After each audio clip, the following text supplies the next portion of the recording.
Praise the lord. బాగున్నారా?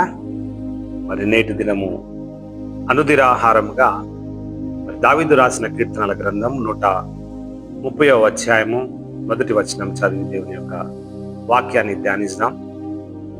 యెహోవా, అగాధ స్థలములో నుండి నేను నీకు మొరపెట్టుచున్నాను, ప్రభువా నా ప్రార్థన ఆలకించుము. చూడండి, దావీదు మహారాజు ముందుగా ఆయన గొర్రెల కాపరిగా ఉన్నప్పుడు ఎన్నో కష్టాలు, నష్టాలు, శ్రమల గుండా వెళ్తున్నప్పుడు యెహోవాకు అగాధ స్థలంలో నుండి మొరపెట్టారు. అగాధ స్థలంలో నుంచి మొరపెట్టినప్పుడు దేవుడు దావీదు యొక్క ప్రార్థన విజ్ఞాపనను ఆలకించి ఆయనను ఎన్నో సమస్యల గుండా విడిపించి ఆయన కష్టాలలో తోడై ఉన్నాడు, శ్రమలలో తోడై ఉన్నాడు, బాధలలో తోడై ఉన్నాడు. చూడండి, భూమి యొక్క అగాధ స్థలములో నుండి ఆయన వెళుతున్నను దేవుడు ఆయనకు తోడై ఉండి ఒక రాజు స్థానంలో నిలిపించినాడు. ఈరోజు నీ జీవితంలో ఎన్నో కష్టాలు వచ్చినాయో, కన్నీళ్ళు వచ్చినాయో, బాధలలో ఉన్నావా, ప్రభు సన్నిధానంలో మీరు రండి, ప్రార్థన విజ్ఞాపనల చేత మీరు అడగండి, ఆయన యందు విశ్వాసం ఉంచండి, నిన్ను కూడా ఒక ఉన్నతమైన స్థానంలో నిలుపుతానంటున్నాడు. చూడండి, మనము ఎన్ని సమస్యలు వచ్చినా మనము ఇతరులకు చెప్పుకుంటామే తప్ప మరి నమ్మదగిన దేవునికి మనం చెప్పుకోలేము కదా. చెప్పుకోవాలా, చెప్పుకుంటే ఆయన నీ యొక్క విజ్ఞాపనని, ఆయన నీ యొక్క కష్టాలను, కన్నీరులను, ఆయన నీ కుటుంబ సమస్యలను, ఆర్థిక సమస్యలను తీర్చుతానంటున్నాడు. చూడండి, మనం బైబిల్లో చూడగలం, అగాధమైనటువంటి స్థలములలో ఒక వ్యక్తి, ఇప్పుడు ప్రార్థన మనం ఎక్కడ ప్రార్థన చేస్తాము, ప్రార్థనలు చేయాలంటే మనం ఎక్కడ చేస్తాం? చర్చిల్లో చేస్తాం, ఇంట్లో చేస్తాం, మరి ఎగ్జామ్ హాల్ పోకముందు, ఎగ్జామ్ హాల్కి ముందు చేస్తాం, మరి కాటేజ్ ప్రేయర్ మీటింగ్స్ ఉన్నా చేస్తాం, ఇంటింటి ఆరాధనలు ఉన్నా చేస్తాం, ఏదైనా సమూహం కలిగినప్పుడు ప్రార్థనలు చేస్తాం. ఇట్లా కాదు కానీ దేవుడు ఒక వ్యక్తిని మనకు పరిచయం చేసినాడు కదా, యోనా గారిని.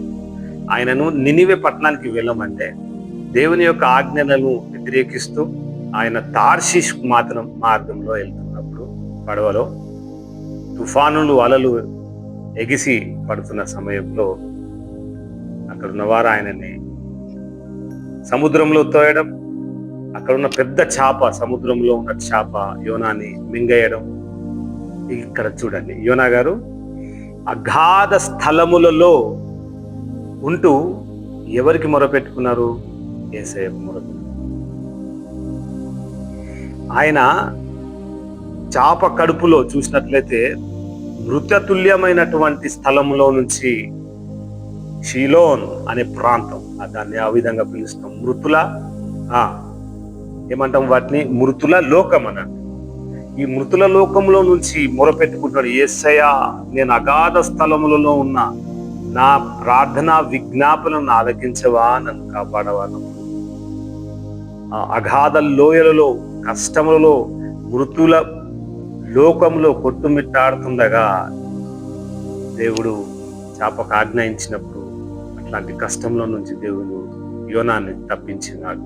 మరణపు లోకములో నుంచి, మరణ ప్రాంతంలో నుంచి, మరణ క్రియల నుంచి, మరణ ఛాయలో నుంచి దేవుడు యోనాన్ని కాపాడినాడు. నువ్వు అదే అగాధ స్థలంలో ఉన్నట్లయితే, నువ్వు అదే పరిస్థితులలో మృతతుల్యమైనటువంటి స్థానంలో ఉన్నట్లయితే, ఏ హోప్ లేదు, ఏ నిరీక్షణ లేదని నువ్వు బాధపడుతున్నట్లయితే, నువ్వు ఇంట్లో ఉన్నా, నువ్వు హాస్పిటల్లోనూ ఉన్నా, నువ్వు ఎక్కడ ఉన్నాను, దేవుడు నీతోనే మాట్లాడుతున్నాడు. ఒకటే ఒక మాట ఏంది అంటే, విజ్ఞాపన కలిగి ఎవరికి మొరపెట్టాలి? యెహోవాకు మొరపెట్టాలి. అప్పుడు నీ ప్రార్థన విజ్ఞాపనలను ఆలకించి నీకు అన్నిటి బారిలో నుండి, అగాధ స్థలంలో ఉన్నా, కష్టంలోనూ ఉన్నా, నష్టంలోనూ ఉన్నా, విపత్తులో ఉన్నా నిన్ను కాపాడుతున్నాడు.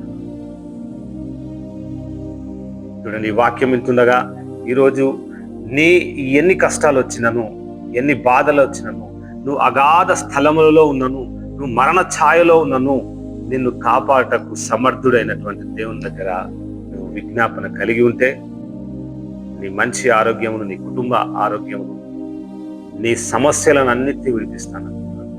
ప్రభు యేసు దగ్గరికి రా, నీవు విజ్ఞాపన చేత మొరపెట్టుకో తండ్రి దగ్గర. అప్పుడు దేవుడు నిన్ను నన్ను మన అందరినీ మనం ప్రార్థిస్తుండగా ఆయన గొప్ప కార్యములు చేస్తాడు. ఈరోజు విశ్వాసం ఉంచండి యవనస్తులారా, యవనస్తుడా, నువ్వు ఏ అగాధపు లోయలో ఉన్నావు నిన్ను దేవుడు కాపాడుతున్నాడు. నువ్వు సమస్యల గుండా వెళ్తున్నా నిన్ను దేవుడు కాపాడుతున్నాడు. అంటే విశ్వాసం కలిగి ఈ రోజంతయు మీరు ప్రార్థనా పూర్వకంగా బయలుదేరండి. ప్రార్థన చేసుకొని బలము పొంది ఈ లోకంలో జీవించమని వేడుకొచ్చున్నాం. ప్రార్థన చేసుకున్నాం.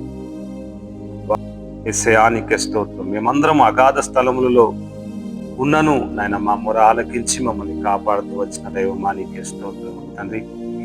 యోనా గారి జీవితంలో ఏ విధంగా మృతతుల్యమైనటువంటి లోకములలో అయా మరణ ఛాయ లోకములో ఉంటూ ఆయన అగాధ స్థలములలో గాఢాంధకారపు లోయలలో ఆయన ప్రభా యోనాని నువ్వు కాపాడి ఉన్నావు. అయా ఆగ్నేయగా చాప ఆయన ప్రభా మరి యోనాని విడుదల చేసి ఉన్నది తండ్రి. అయా మా సమస్యల గుండా మేము వెళ్తుండగా, మా విపత్తుల గుండా మేము వెళ్ళుచుండగా, మా కష్టముల గుండా అయా మేము వెళ్ళుచుండగా మీరు ఆజ్ఞ ఇవ్వండి నాయన ప్రభా. యెహోవాకే మేము మొరపెట్టుకొనిచున్నాం. మా ప్రార్థన ఆలకించండి నాయన. మా సమస్యల నుంచి మమ్మల్ని విడిపించండి తండ్రి ప్రభా. మేము ఏ అగాధ స్థలములలో మేము ఉన్నను ఆయన ప్రభా, మమ్మల్ని కాపాడే దైవమా నీకే స్తోత్రము. ఆయన ఈరోజు ఈ వాక్యం ఎంచుండగా యవనస్తులేమి తల్లిదండ్రులేమి ప్రభా వారి జీవితంలో గొప్ప కార్యం జరిగించమని వేడుకొంచున్నాం తండ్రి. నాయన యేసయ్యా జీవం గల దేవుడవు నాయన ప్రభా, మా ప్రార్థనకు ఆలకించిన దైవమా నీకే స్తోత్రం.